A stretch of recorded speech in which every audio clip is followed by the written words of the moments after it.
Active से passive voice में परिवर्तन करने के लिए यहाँ हम आते हैं अब पास्ट इंडेफिनिट टेंस पे। पास्ट इंडेफिनिट टेंस के अफर्मेटिव सेंटेंस में एक्टिव वॉइस का एग्जांपल है a boy killed a bird. अब पास्ट इंडेफिनिट टेंस के दिए गए इस सेंटेंस को पैसिव वॉइस में चेंज करने के लिए रूल में सबसे पहले हम इस सेंटेंस का जो ऑब्जेक्ट है उसको सबसे पहले लिखते हैं। वाज वर में से जो सुटेबल हेल्पिंग वर्ब है ऑब्जेक्ट के अनुसार उसको लगाते हैं और फिर इसके बाद मेन वर्ब का थर्ड फॉर्म और फिर बाई का यूज करेंगे और सेंटेंस के सब्जेक्ट को उठा करके यहाँ पर हम ऑब्जेक्ट की जगह रख देते हैं और चूंकि अफर्मेटिव सेंटेंस है इसलिए सेंटेंस के लास्ट में फुल स्टॉप लगाते हैं।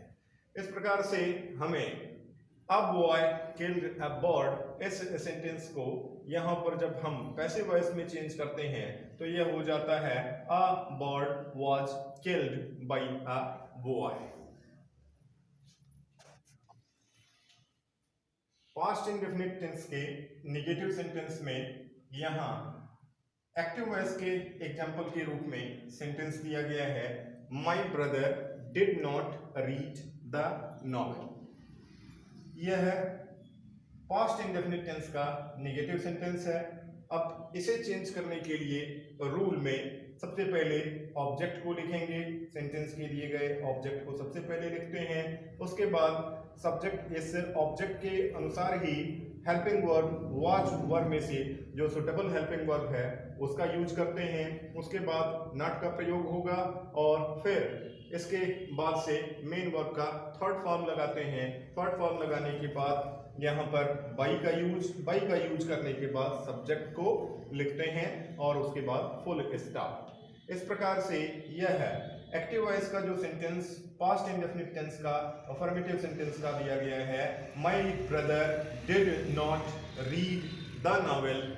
इसमें द नॉवेल जो ऑब्जेक्ट है उसे यहाँ पर सब्जेक्ट के स्थान पे लिखते हैं द नॉवेल और फिर इस द नॉवेल के अनुसार जो सुटेबल हेल्पिंग वर्ब है वह हमें वाज मिलता है, आगे नॉट का यूज किया हुआ है और मेन वर्ब जो यहाँ रीड है इसकी थर्ड फॉर्म की स्पेलिंग वही होती है, प्रोनाउंसिएशन जो हमारा उच्चारण है वह बदल जाता है और इसके लिए हमने यहाँ पर लिखा red by my brother.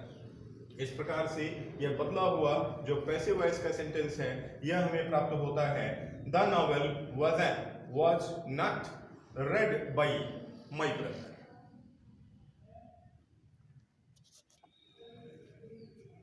Past indefinite tense के इंटरोगेटिव सेंटेंस में पहला पार्ट डायरेक्ट इंटरोगेटिव सेंटेंस।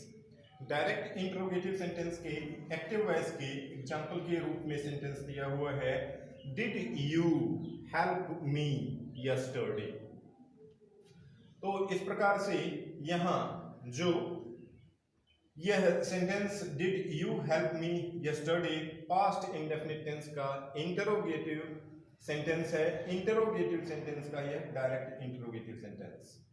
अब इसे चेंज करने के लिए रूल में वाज वर ऑब्जेक्ट के अनुसार इस दोनों में से किसी एक हेल्पिंग वर्ब का यूज करेंगे, उसके बाद ऑब्जेक्ट लिखेंगे, ऑब्जेक्ट लिखने के बाद मेन वर्ब का थर्ड फॉर्म लगाते हैं, मेन वर्ब के थर्ड फॉर्म के बाद से बाई का यूज करेंगे, बाई के यूज करने के बाद सब्जेक्ट और चूंकि यह है इंटरोगेटिव सेंटेंस है इसलिए लास्ट में क्वेश्चन रिमार्क भी लगाते हैं।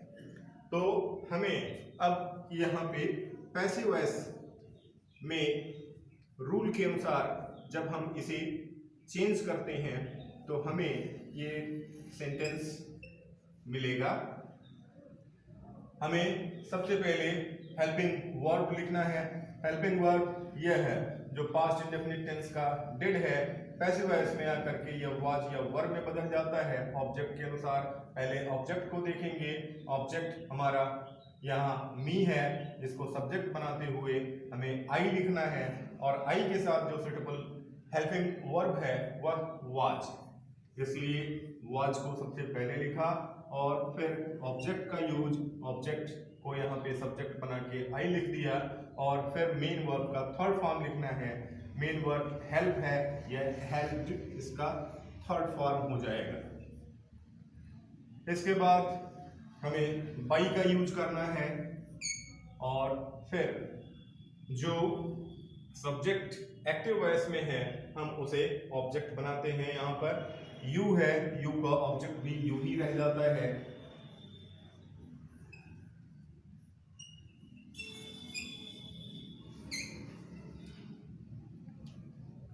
तो हमें पैसिव वॉइस का सेंटेंस प्राप्त होता है, was I helped by you yesterday.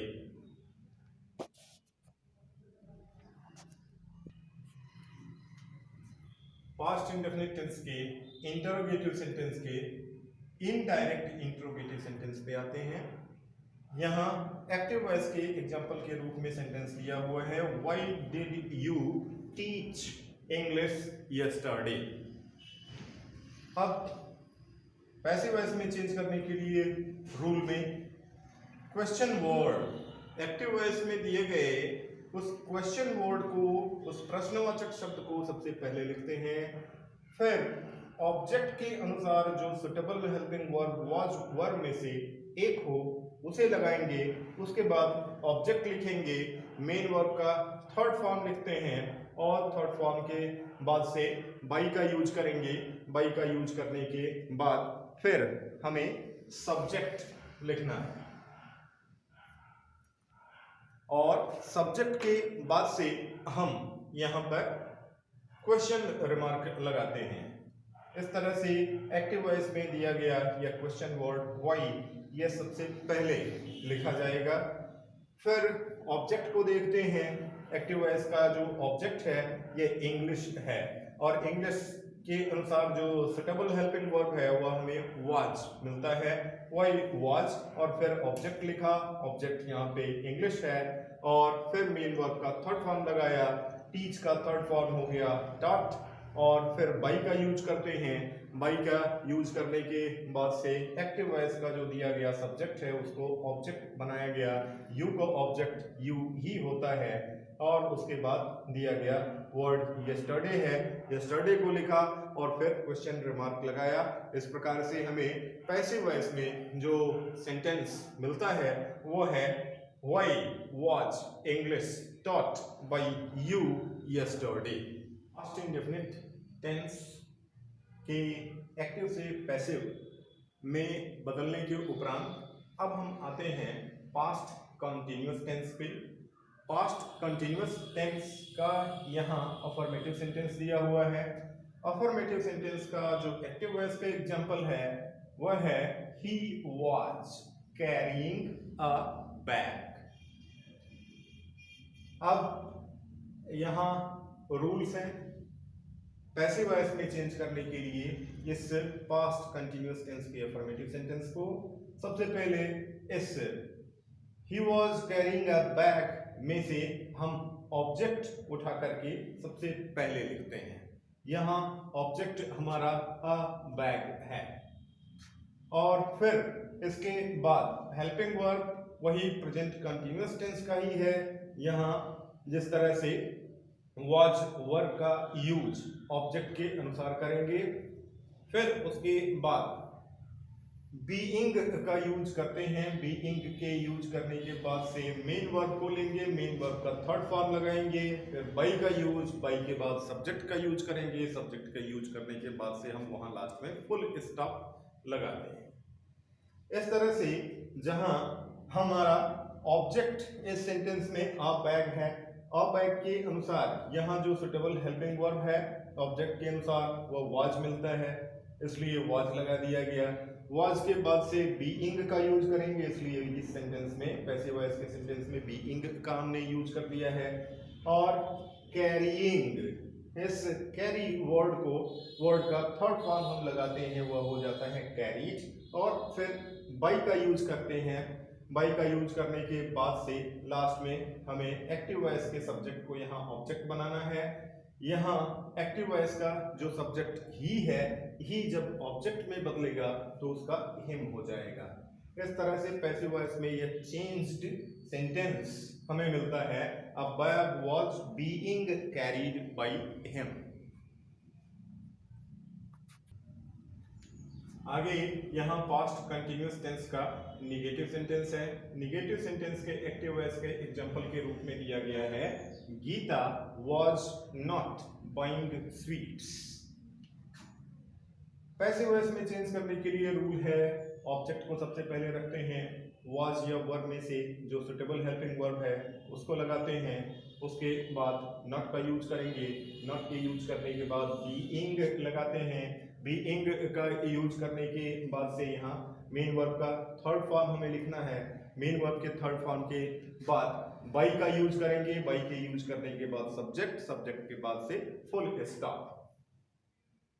Passive voice में इसे चेंज करते हैं एक्टिव वॉइस का, यह है जो एग्जांपल पास्ट कंटिन्यूअस टेंस का निगेटिव सेंटेंस है। यहाँ पर सबसे पहले हमें देखना है हमारा ऑब्जेक्ट क्या है, हमारा ऑब्जेक्ट है स्वीट्स। स्वीट्स को सबसे पहले लिख दिया, स्वीट्स के अनुसार ये जो सुटेबल हेल्पिंग वर्ब हमें मिलती है वह वर है। वर के बाद से नॉट का यूज किया हुआ है, नॉट के बाद बीइंग लगाया गया, मेन वर्ब का थर्ड फॉर्म लगाया गया है और फिर मेन वर्ब के थर्ड फॉर्म के बाद से यहाँ फिर सब्जेक्ट बाई का यूज किया, फिर सब्जेक्ट का यूज किया गया है। इस तरह से Geeta was not being sweets, इसको पैसिव वॉइस में चेंज करने के बाद यह सेंटेंस मिलता है, sweets were not being bought by Gita.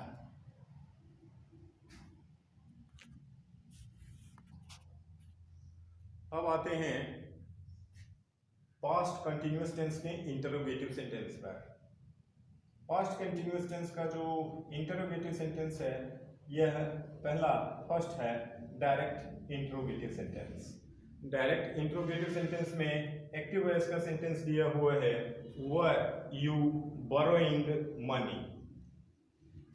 Change करने के लिए रूल सबसे पहले, क्योंकि यहाँ डायरेक्ट इंट्रोगेटिव है इसलिए हेल्पिंग वर्ब वाज वर्ब में से जो सुटेबल हो ऑब्जेक्ट के अनुसार उसको सबसे पहले लिखते हैं, उसके बाद ऑब्जेक्ट का यूज करेंगे, ऑब्जेक्ट का यूज करने के बाद बीइंग लगाते हैं, बीइंग का यूज करने के बाद मेन वर्ब का थर्ड फॉर्म लिखना है, मेन वर्ब के थर्ड फॉर्म के बाद से बाई का यूज करने के बाद सब्जेक्ट और लास्ट में क्वेश्चन रिमार्क। अब जैसा कि एक्टिव वॉइस के सेंटेंस को पैसिव वॉइस में यहाँ चेंज किया गया है, एक्टिव वॉइस का सेंटेंस है were you borrowing money.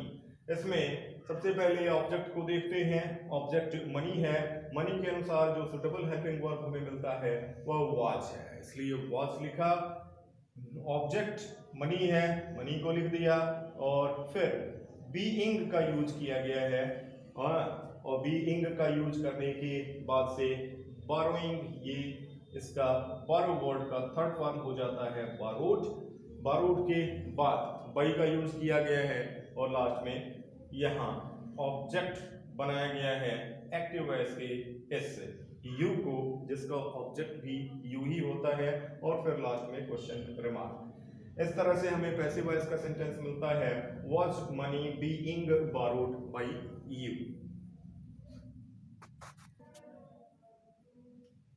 Interrogative sentence का दूसरा पार्ट है इनडायरेक्ट इंटरोगेटिव सेंटेंस।